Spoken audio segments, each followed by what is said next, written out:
Coming up, we're going to discuss what it is about Walt Disney World that keeps us coming back. From the Delaware DIS Meet to raise money for Give Kids the World, this is the DIS Unplugged.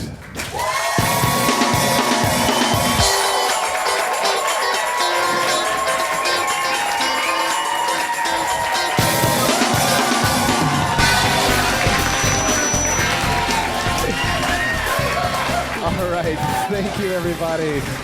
Thank you. And again, welcome to the DIS Unplugged. We want to thank you guys so much for being here at the Delaware DIS Meet to raise money for Give Kids the World. This is a wonderful turnout. I can't see, but we have all the tables filled, and it's just a happening crowd. You guys are awesome. I want to, first of all, just thank all of those who put together the Delaware DIS Meet to raise money for Give Kids the World, including the pioneers there, James and Denise, who have been putting together this stuff.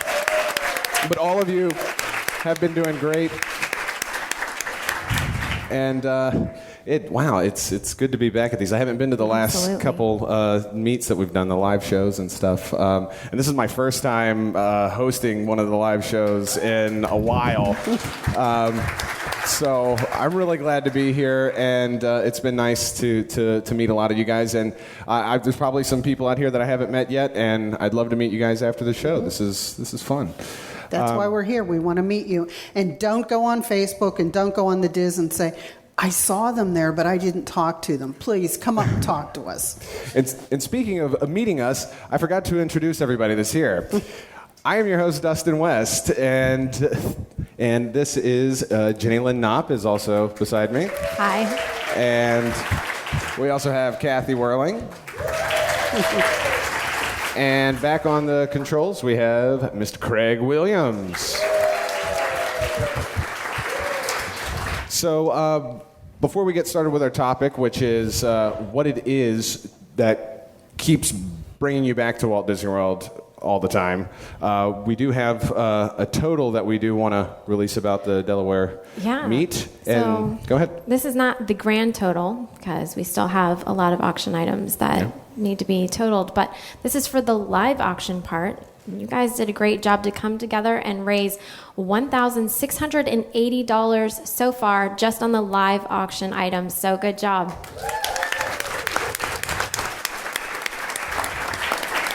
And I got to say, that's something a little bit different here at the Delaware meets that you don't see at some of the other meets. Mm-hmm. That was intense, that live auction. That was awesome. That was fun. I've never heard someone speak so fast in my life, and it was truly amazing. All right, so we want to get into our topic, and that is what it is about Walt Disney World that brings you back. And we've had shows that have been kind of like, how did you start coming to Disney World? I don't necessarily want to hit on that because we've kind of done that. This is more, maybe it's the theming, maybe it's the roller coasters, whatever that kind of single element that Disney really gears toward you, that you find fascinating over and over again. And that's what we kind of want to talk about. It makes you want to repeat the experience. Exactly. So I'm going to open it up to JL first and hear from you about that. Yeah. All right.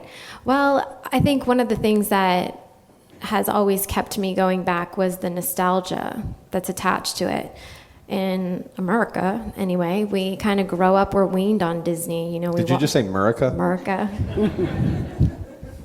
Hail the red, white, and blue. You know, that kind. I'm patriotic, Okay, so, we grow up, we're like weaned on Disney. You grow up watching Disney cartoons on TV. You listen to the Disney soundtracks, or at least I did. Maybe I think this is a thing across the country in general. Yeah.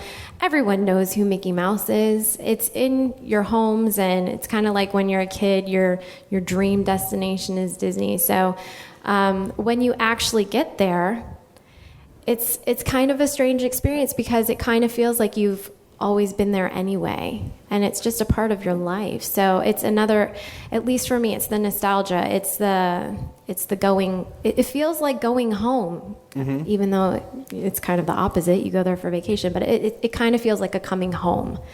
That's one of the things that I always like about going there. I think you have a bunch of different types of Disney fans, and I think a good majority of them grew up watching the movies, watching the cartoons on television, watching Walt on television back in the day, you know, and some people in this room probably even are strictly theme park fans. Like Mickey Mouse doesn't do it for them. But they love going to the theme parks for whatever reason, whether it's roller coasters or the attractions. I like that because that's kind of how I was. Yeah, there's a part of it that just becomes a part of your childhood, and you just want to continue to return in order to kind of stay in touch with that childhood. Yeah. That's for me. That's one of the things for me anyway. Yeah. And we can touch on others if you have in a little bit. But Well, I'm going to let somebody else have a turn. We'll come back to me. Okay. How about that? Well, how about you, Kathy? Well, mine is the exact opposite. I didn't come to Disney till I was 42 years old.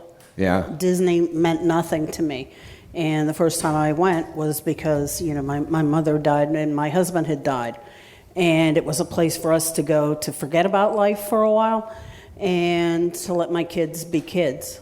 And that's what hooked me. And now the chance, you know, I get to go to the parks quite often. I won't say how many times a week, but quite a few. It's still, there's something every time I go. There's just something that it's magical. When we were there for the castle lighting ceremony the other day, Katie and I both checked. We still get goosebumps when we see The goosebump check. Yeah, when Disney does something, it's that. It's every time you go, there's just something as familiar as you can be. There's just something that hooks you every time you walk into the park, at least for me. Freewheeling off of what you just said, it also seems like the more times you go, the more memories you build there, and then the more you want to go back so that you can relive those memories. So, for example, when I walk through a certain part of Hollywood Studios, I remember a trip that I took with my mom and my sister and my grandmother. It was the 3 generations of females in my family.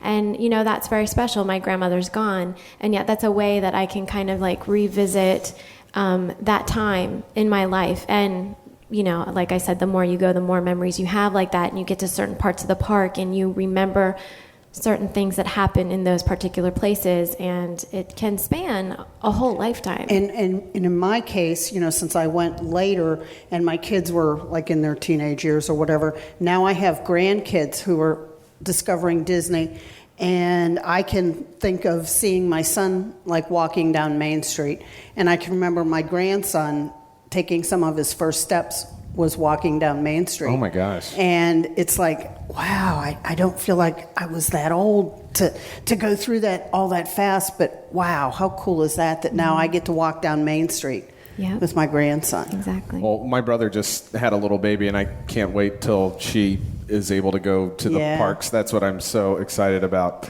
Is there anybody want to come up and share what they feel? Yeah, come on up.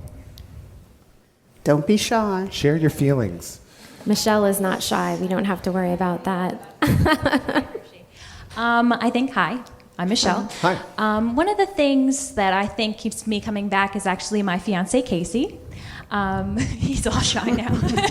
He's looking at you awkwardly. Spotlight on you. I've been going there since I was 3, so I grew up with it. I worked there. I was a cast member. Oh, He'd only been there once in high school, so he wasn't really as into it as I was. And then as soon as we got together, I started planning when he and I would actually go together. And we actually went last November, and we stayed at the Pop, and we're planning our honeymoon for this April. And we're actually going the week of Easter, which I know is going to be crazy busy, but that just happened to be when it is, because we're getting married the Saturday before Easter.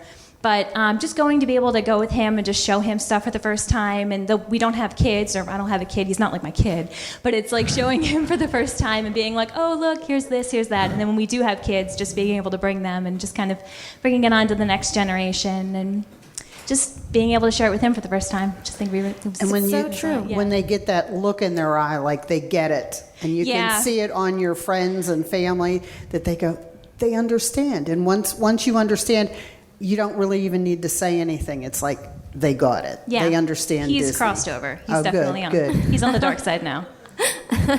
Well, anyway, that was it. Thank you. Thank you.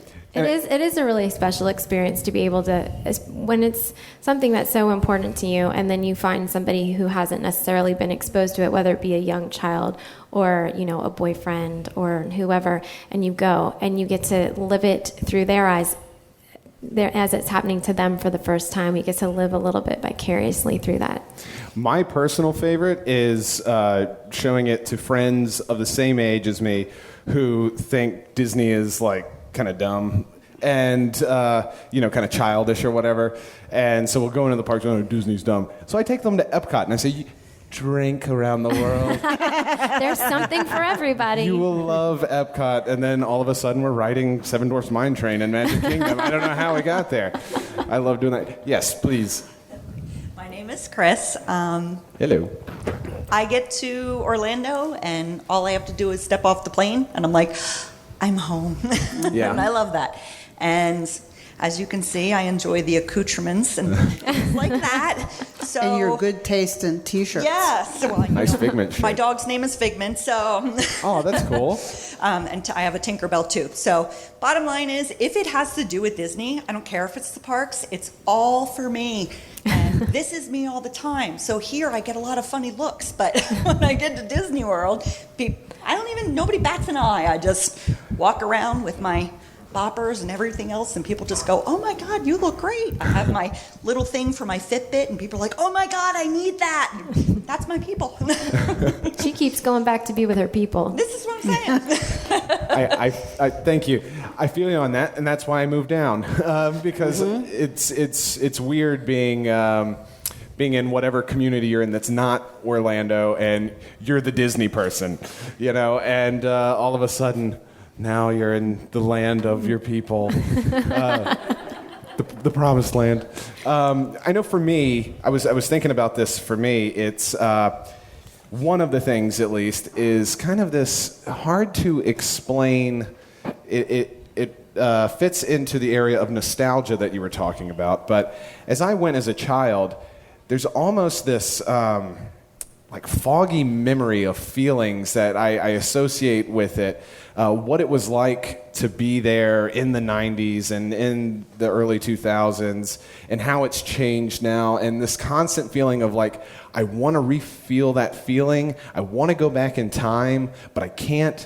So I still keep going today, and I think that's been one of the problems I've had, is I have to appreciate how it is today and not just live, in the past with that kind of stuff. Well, that's one of the great things about the parks. I actually had written down that I wanted to share why we keep coming back. And that's because there's always something new. There's always something new to experience. It doesn't get old, and at the same time, they still have enough of the old where you can kind of touch on the past visits, but there's still something new to experience, so it can still have that excitement of, being fresh. Well, see, I'm the type of person that doesn't like change. So I like the stuff that stays the same at Disney. And usually when they bring something along, I like it, but you have to get to that point first. It will eventually be old. It will, but it's like, when they're changing something and something, like when they were talking about Figment going away, it's like, why in the world would you ever do that? Yeah. But I also know in my heart that usually when Disney does something, they do it well, and I'll probably like whatever it is, but it's like, I don't like change. Apparently, unless it's the Lumberjack show. Yes. Kathy is not impressed. No, nothing says Disney like hearing chainsaws across the lake. Oh, and you can hear them clearly. Yes, Linda. My name is Linda, and at first when we were going, the kids were little, and it was magical for them. But my husband and I were drawn to the details, the small details in everything, and we would keep going and bringing the family all the time. But now it's more like we're Disney enablers.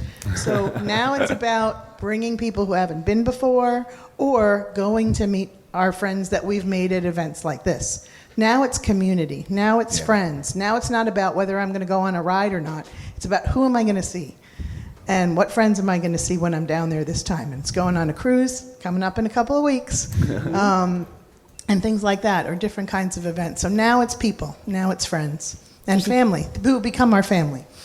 No love better that. reason than that. Yeah. And, I've said it before. Thanks. Like, when Walt came up with this whole idea, and he did it for his family, and he wanted it for families, what would Walt think if he, like, all these get-togethers? Like, I mean, I know he was very forward-thinking and creative, but did Walt imagine DIS meets? I don't know. I can't. I doubt it. Yeah. I doubt it. I think that the vision that he had, what has become, just outgrew the vision that he had. Because, when you look around the room, because we I don't think like, he imagined a cult. No, I don't. But, you were saying about being the Disney expert. When I lived in Pittsburgh, I was the Disney expert. Yeah. But now I'm in a room full of people that are Disney experts. And I said, when I first started on the podcast, and people would write me notes and say, you say you know a lot. And it's like, I'm not saying you know a lot because that's my speech problem. I'm saying because when I say to you, like Soren, I don't really have to say much more than Soren, and you get what I'm talking about. I'm cutting through the shorthand. This is a whole room of people that know Disney, that any one of you could take us on a tour through the parks. They get it. They understand it. You don't have to explain to somebody. We have our own language. Yes, we do. But it's not like are you going to Disney again? I don't think anybody in this room ever says that to anybody, do you? No. Yeah. We all understand. We all get it. Bert. Hi there. I'm Bert, and about 30 years ago, I went for the first time on honeymoon with my wife. Yay. And so it was like 30 years ago in October. Of course, we're going on the cruise. That'll be like our 30th year anniversary. Congratulations, Thank by you. the way. Thank you. Congratulations. That's beautiful. But what keeps us going back, it's like we've been, I don't know how many times, but we've only gone 3 times with kids. Right, so I can count that, but I can't tell you how many times we've actually been. So we've gone back again and again and again, just the 2 of us. And really, I think a lot of the times you were talking about kind of trying to recreate stuff. We go to some of the same picture spots and try to recreate the same picture we took on the honeymoon. Oh, that's periodically. So it's, we look a little different, but here we are. But the whole revisiting sort of the things, and then of course seeing the new stuff is what brings you back. You go, well, I don't want to go, there's nothing new. And then eventually there is something new, and you go back and you see it, and it's great. So, I mean, that's between the sort of revisiting the why we got married part and the what's going on with Disney, it's pretty cool.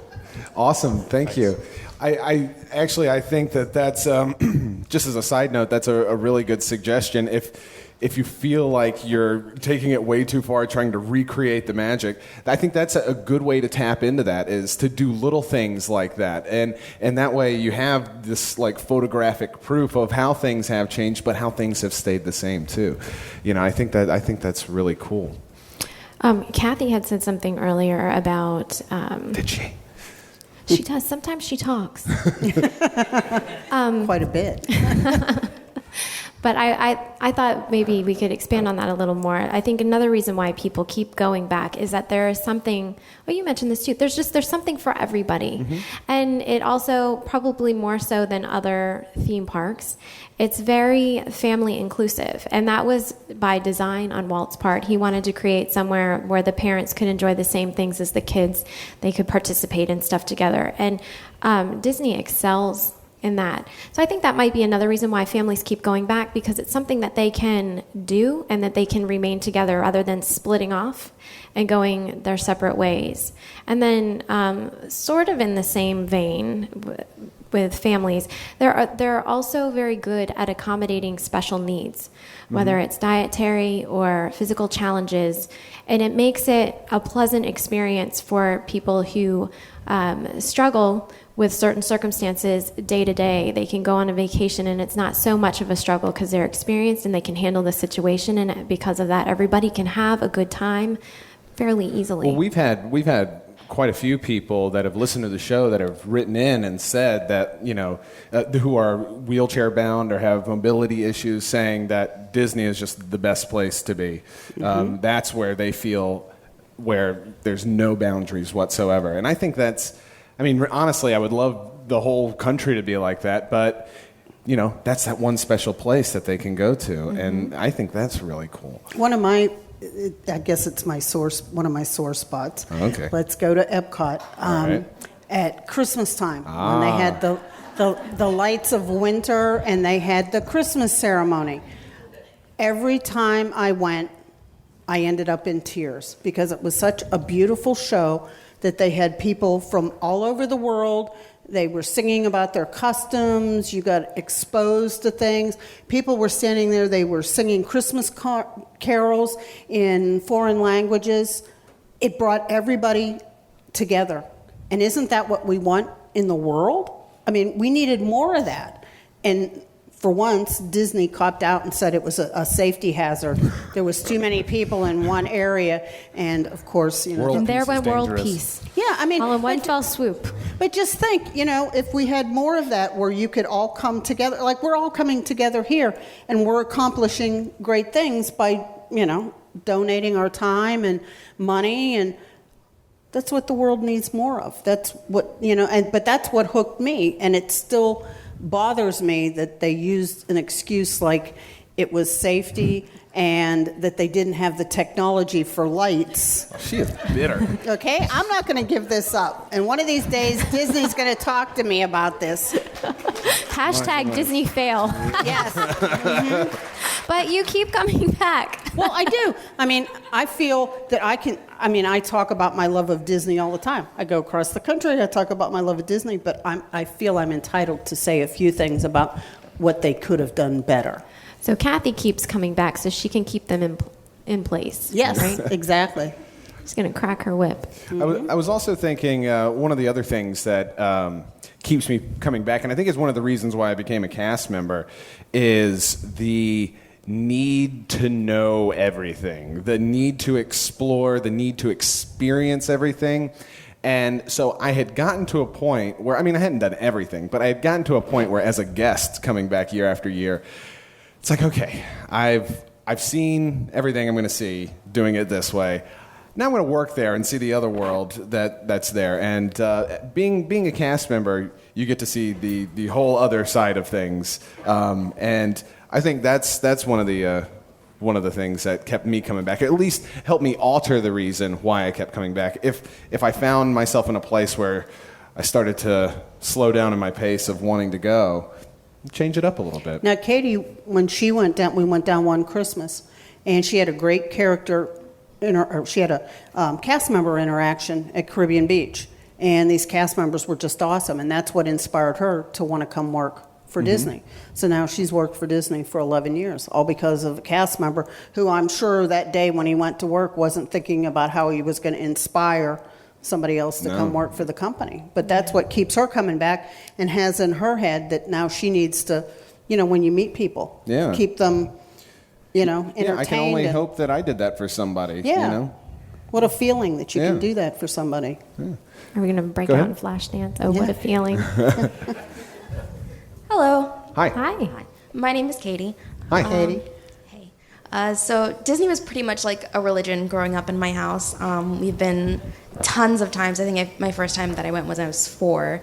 But one reason I love to keep coming back is just this sense of possibility that you have in Disney. Like this endless capacity for like wonder and joy where anything good can happen when you're there. And that was something that I had when I was little. And when I grew up and became a cast member myself for a summer, I realized that that sort of possibility comes from people. Yeah. So it's people's endless capacity to be good that really I think Disney brings up for me. That's cool. And their willingness to make another person smile, to make things easier for you. Like you said, they're very accommodating. So I think that's been like a really big foundation in like shaping who I am. Like I want to be able to make everybody's day magical in Disney or not. So that's my thing for Disney. I think that's interesting. And the three of you have all kind of said something along the same vein. People keep coming back because of the guest experience, whether it's as the guest or as the person who gives the guest experience. And it's true. I mean, people don't do guest experiences like Disney does. I mean, they teach other businesses how to excel with their business depending on customer service. You know what's funny to me after hearing some of your responses is that I realize, excuse me, we're sitting in a room with people who come year after year to Disney, who have been endless amounts of times, and yet everybody's still using the word magic. Everyone's still using the word happiness and joy and Bliss was mentioned. Bliss? It blows my mind because it could be so easy for a group like us to become kind of bored of it or jaded with it. But it seems that we all have that love for it somewhere down in there that just keeps that magic alive. And I think that's really cool. I keep, the music was playing earlier, and I said that was my favorite song because this is the first time I went, and I was grieving the loss of my husband. And, the song that says, keep on, you're grieving, just keep on believing. Mm-hmm. That, to me, was something that I could take hold of and believe in. That I said I didn't know after he died, what I was going to be able to do 15 minutes from now. Yeah. And going to Disney and thinking that, if I just kept believing, everything was going to be okay. And I still think of that. I still get the tears. It's like, I hope that's working, using the magic, for somebody else that's going through, a really bad situation. Because we read on the boards all the time that, like, Give Kids the World, children that go. Mm-hmm. I want them to experience all the magic that they can in the park, because when you step outside of the park, it's not quite so magical anymore. But if you get those moments and you can remember them with your family, what that can do for you. Yeah. And I said, we get to see the other side of Disney, but yet we're still believers. We still get it. It's absolutely true. Even after working there, I still feel that, Yes. Hey, Marie. Hi. And, there we go. I think for us, it's getting away from the chaos of the real life. Now, granted, we go to the chaos of a different world, but it's nice just to have that quiet time and enjoy it. And we just came back from our 25th wedding anniversary celebration there. Congratulations. Thank you. And we also just had a grandson 7 months ago, and I am so excited about when he's old enough to go. Oh. So we're looking forward to that. He's old enough now.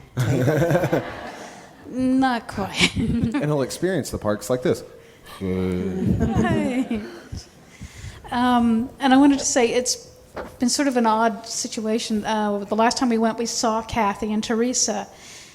And I walked up, and it's like meeting friends, because you keep coming into our house every Tuesday or Wednesday, depending on my schedule. But you're always there. So it's like seeing old friends, and it's wonderful. And I wanted to thank you for that. Oh, thank you for having us.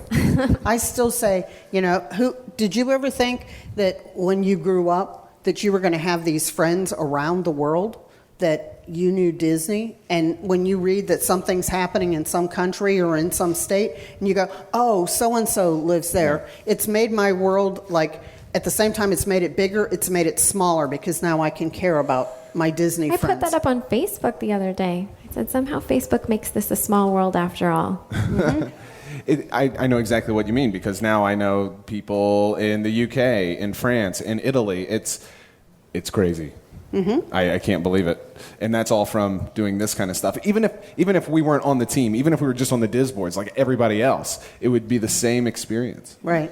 I said, when I was on the DIS boards and I lived in Pittsburgh, and I can remember people posting pictures of things in the park, and I lived and breathed like, oh, look, it's a beautiful day in Florida. If I could only just move there. And when I moved there, I'm like, okay, now it's my turn to repay the favor and put those pictures up, because we know that there's people who can't go every day, but they still want to know what's going on there.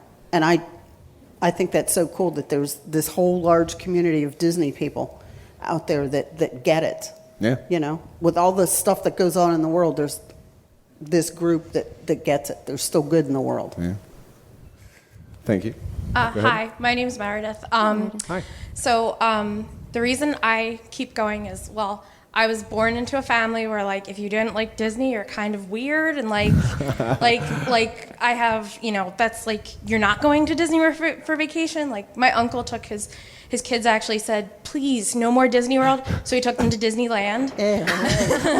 I So like that his just style. that kind of describes my family and the way we are. And my parents did the same thing with me when I was a teenager. And so I've been going since I was 5 years old. And when I was a teenager, I went through a lot of, like, I dealt with a lot of depression and had some really dark moments where, I wasn't sure what I was doing and what I was here for, and not trying to get all emotional or mushy or anything. It's okay.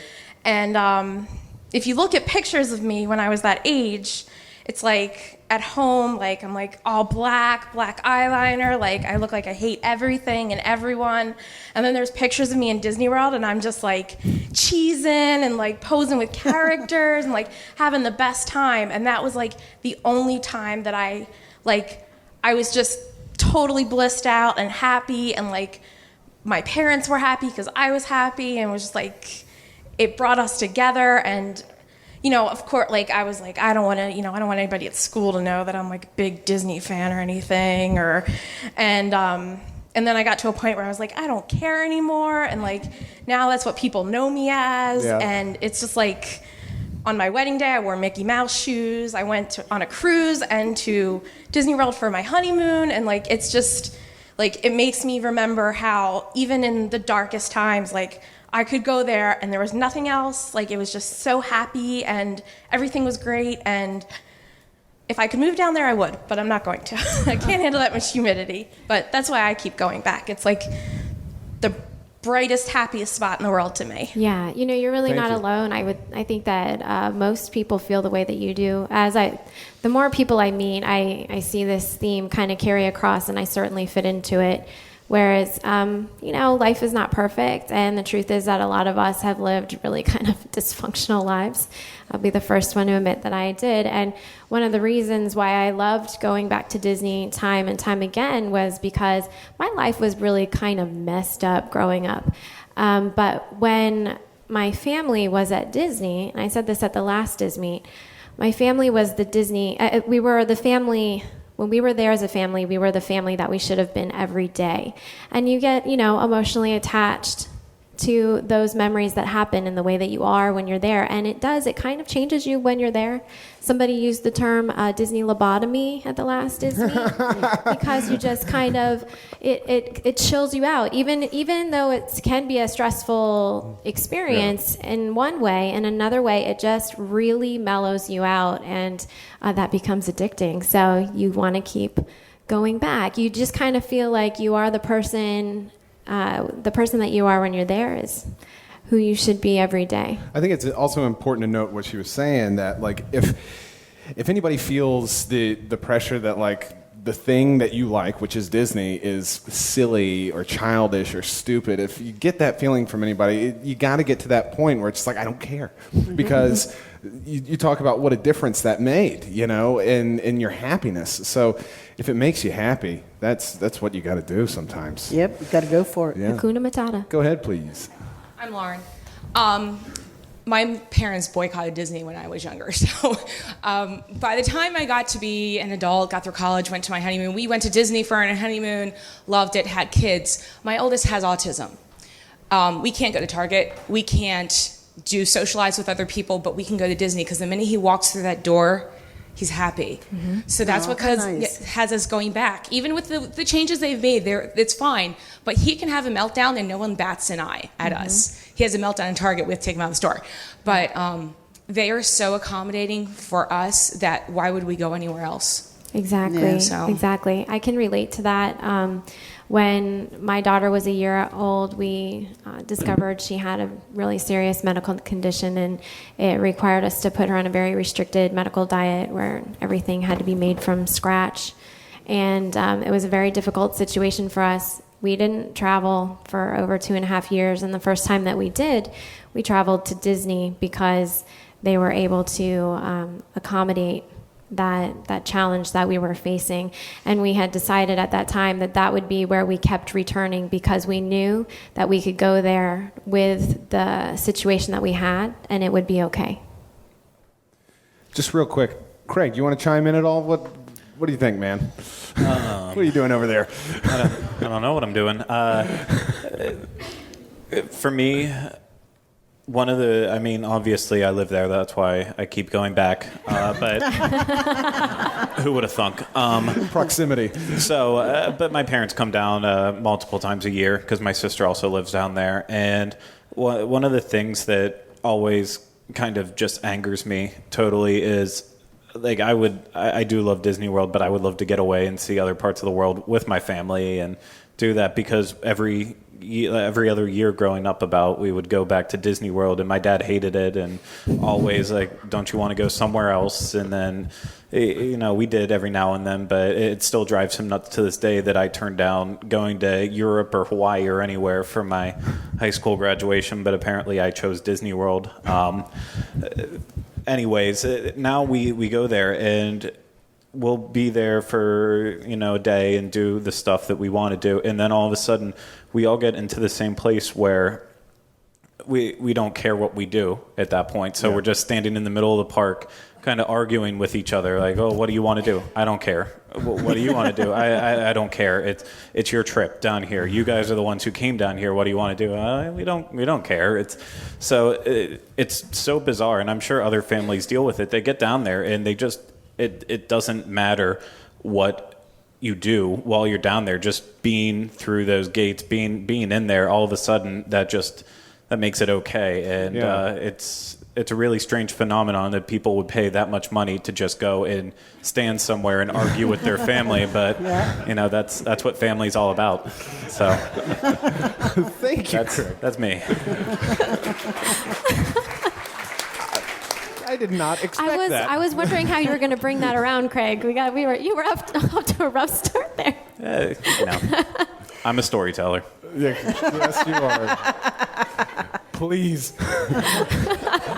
Hi, I'm Tammy. I'm not sure if I can follow that up. It's okay. You can't. But we go together as a family also, and I'm kind of reflecting on it. It's probably the one time we all go together that we actually agree on everything, and we don't have any of that discourse. But Disney is my earliest memory. I was 2 years old. I can remember sitting on the couch and smelling like baby shampoo and watching Wonderful World of Disney come on. I never got to go as a child, but Mom, you can still make that up to me.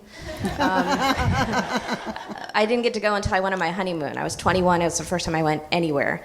And I loved it. I couldn't wait to get back. And I said, someday I'll work here. And then quite a few years later, when Katie, my daughter, graduated from high school, we did get to work there together. And I still work there now. So it is the most indescribable happy place that you can be. And it's the place where you can share that happiness with everybody, strangers, your family, your friends. And it sounds cliche to say that, but everybody here gets it, I think, that happiness. And that's just why I keep going back. It's my Neverland. It's a place where you can be yourself and be a kid, and nobody cares. Yeah. Thank you. I just wonder how many in this room work for Disney at one time or another. Oh wow, we got fair number. A handful. There we go. Plus all the way up in Delaware. More than I expected. Yeah. Yes. I think that's a great sentiment there, because, and I think like you said, everybody can agree to that. And going on what Craig said, it's a place where, especially once you've become a fan and you're going there a lot, it is a place to be a family. It's a home, and sometimes it's like a better home than what you have at home. And you can just kind of be yourself, and you don't have to worry about the little things, the day-to-day things. That's one of the things I miss about going there on vacation now that I live in Florida, is kind of being able to completely check out of the day-to-day of your normal life. We still do vacations at Disney, and to me it's just as much fun as when I used to, hop on a plane and come down. It's still, staying at a resort and taking a resort bus. I don't know. Maybe I'm easy to please, but yeah, my family, we still. This is gonna sound so weird. We still vacation at Disney every year, even though we live 15 minutes from it. Another one of the things that I think a lot of you would agree on, and this doesn't necessarily go so far into the emotional, which we've been exploring quite well today, I might say. This has been a great therapy session. It's the little details, at Disney that I don't think that, and we've talked about this before, but it's those little touches that no other theme parks put into their theming and stuff like that. I mean, there's so much that you could miss and not see after being 30 times, and I'm sure that everybody in this room has not seen all of everything at Disney, and it's something that's completely different from any other place on Earth. I just remember the first Christmas that we went, the big flower bed as you walk into Epcot, they had that planted with poinsettias, and they had a frost overnight, and the poinsettias didn't look too good. The next day we went back, they had replanted that whole flower bed. Now where else would you go that would do that? They just go like, well, hey, Frost got the plants, that's it. That's what I would do. Yeah, and I said, when they plant the flower bed, they make it look like it's been there for months, where like when I plant a flower bed, it's like, oh, okay, that petunia is going to grow and fill in the space, where Disney will put 3 petunias in that spot. So it was like details like that they always wanted it to look like it was always that way. Yeah, and you can't possibly even start to even imagine what goes into something like that. The fact that they have a greenhouse backstage that has 4 replacement things for everyone that's on stage. It's crazy. Please.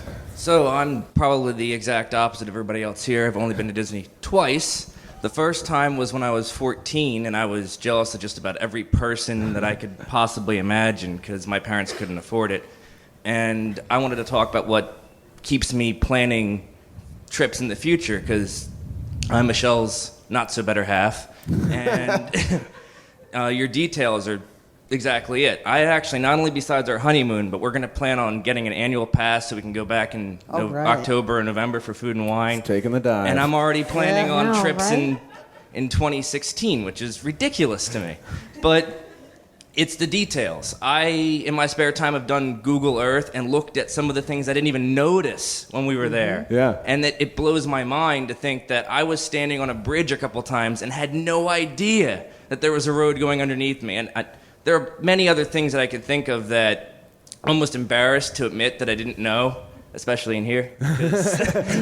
I've only been twice, but it's literally the details of looking back and seeing things that I missed when I was there. And I thought I was looking for them because Michelle prepped me. Believe me, she prepped me. I had all these things to look for, and I missed stuff. I still didn't catch stuff. So it's, I don't know, the little things. No, that whole wanting to know everything that you mentioned before. Yeah. We rode Soarin', and I'm afraid of heights. But I'm also a physicist and engineer as my actual job. So when I was riding on the end seat, and I was able to see all the mechanisms, and actually seeing all the load-bearing pneumatics, I was staring at that in amazement. Like, I want to see how, because the erector set, you see that and go, oh, okay, that works. Picture that with people that could weigh up to 250 or 300 pounds in every single seat. It has to be able to carry those people safely and still move the same distances, just applying just enough. I don't know. I'm a nerd. But I agree Overload. I agree with you, because I think only the type of people that are in this room would understand that is a type of Disney fan. There is a type of Disney fan that doesn't care that Mickey Mouse is on a ride. They want to know what the ride mechanism, the science behind it, the history behind it, all that stuff. Well, you're absolutely right. When Soarin' first opened, I got to meet, they had the Imagineer standing outside of Soarin', and nobody was there talking to him. And I walked up to him, and that day I happened to be particularly geeky. And you had a Sharpie with you? And no, I had my Disneyland 50th anniversary shirt on, and I had my gold Mickey ears. And I walked up to this guy, and the lady says, do you know who this is? And I went, no, I don't know who he is. And she goes, this is the Imagineer who created Soarin'. And I went, oh my God, do you know how awesome your ride is? Oh, of course you know how awesome it is. You invented it. And I'm going on, the erector set, and he's just like looking at me like, yeah, okay. Well, I'm sitting here where he would be, and I'm scared. So I can only imagine how he would feel. But it was so neat to get to meet this guy, that you hear this. And I says, now, many years later, three kids work for Disney, and my kids seem to think that it's funny that they need to tell me things that happen in the parks. Well, that's part of the fun of it. This park, the resort, it's so rich in legend and lore, real legend and lore, and then the fictional legend and lore that they attach, to have the backstories to everything. And when you take the time to learn those things, it really enhances the experience of being there and makes you want to keep coming back. It's a whole other layer to it. Yes, please. Hello, my name's Tom. Hi. I go for two reasons. First of all, as a solo traveler, it's the most solo-friendly place out there. It is. From the time you landed, the last time I have to worry about anything really, besides where to eat and what I want to do, is when I get to BWI. You get on a bus, they take you straight there. There's buses everywhere or monorails. All that stuff is amazing and makes it easy for me as a solo person to enjoy the trip. Also, it has experiences you can't do anywhere else. Mm-hmm. Soaring, for example. You're never going to see that at Six Flags America outside DC. Never. No. Thank you. I love that perspective. Thank you. Yeah. We talk so much about, doing it together with other people and with families, but it's true. There is the single experience. And I've never traveled, like stayed in a hotel and had an actual vacation by myself, but now that I live down in Florida, I'm in the parks by myself on occasion, and you're absolutely right. You don't feel awkward at all. You just kind of blend in with everybody else. Nobody blinks an eye at And as you. long as you're enjoying yourself, you're just as happy as everybody else. And it's so he's absolutely right. And I forgot what I was going to say. I was just going to say, for me, being able to go like at Christmas time to just walk in the park and see everybody. I'll go Christmas morning, and everybody goes, "You're going to go Christmas morning?"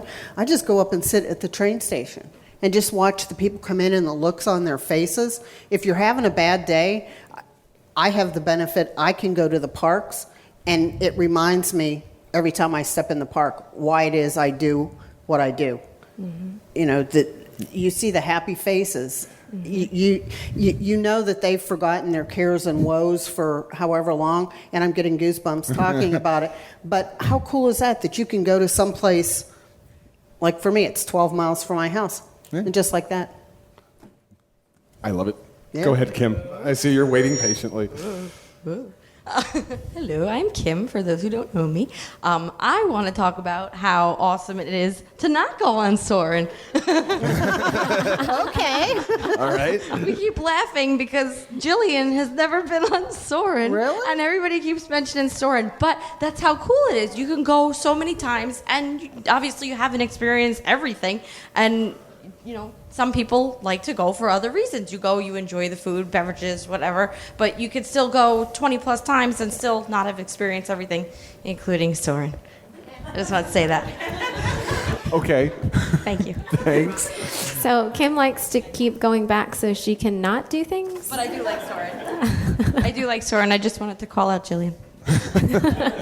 Now, there's things, I did a blog a couple weeks ago about your bucket list.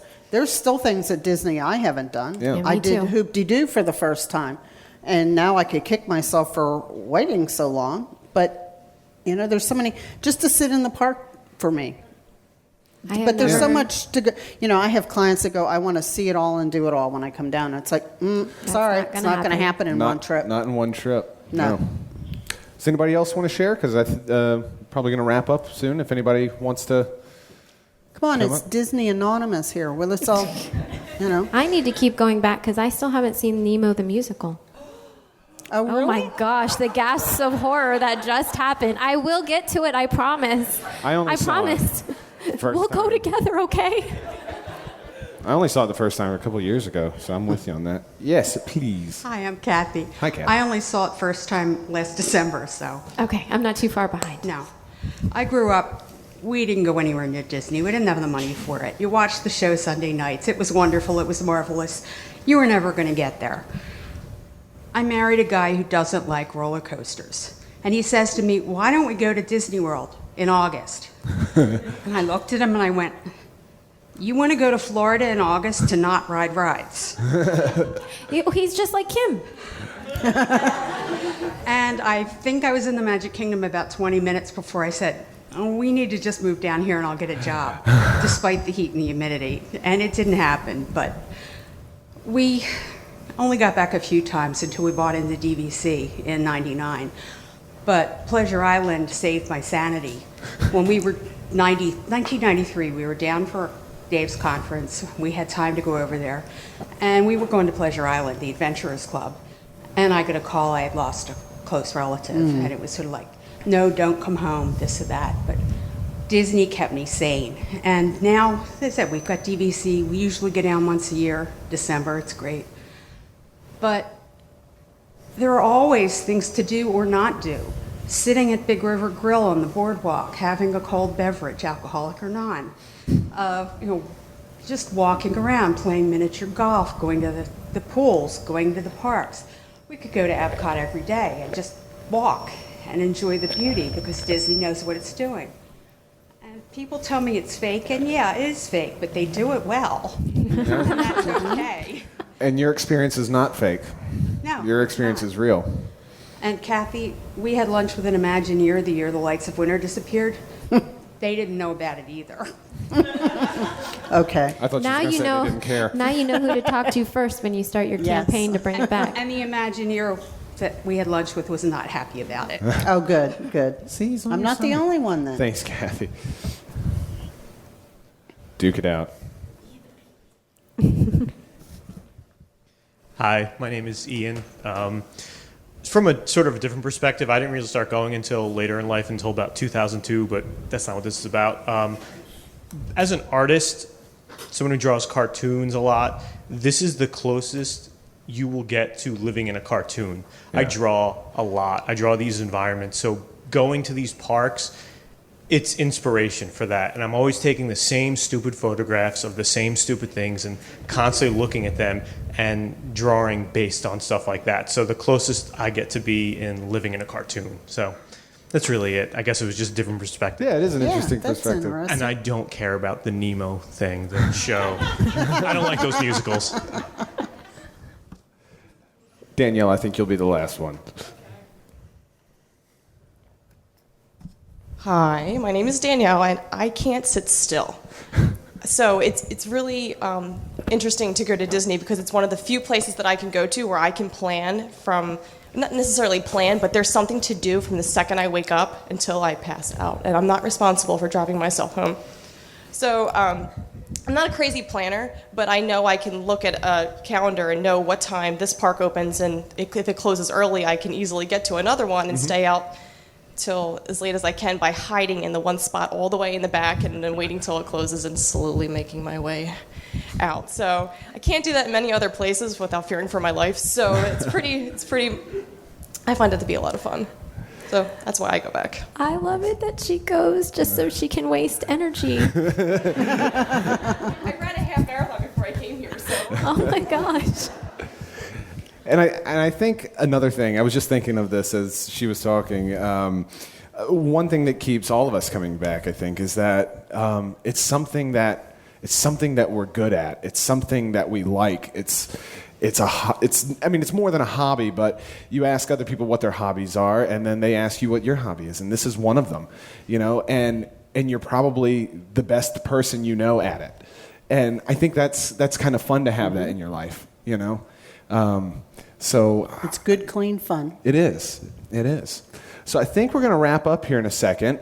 I really, again, appreciate everything that went into making the Delaware DIS Meet for Give Kids the World happen, and everybody that helped out with it, and for everybody that showed up for not only this event, but for this show. We want to thank you guys so much for watching and listening. And that's going to do it for us. We are going to see you again for the next episode of the DIS Unplugged. Thank you, everybody, and have a good week. Thank you.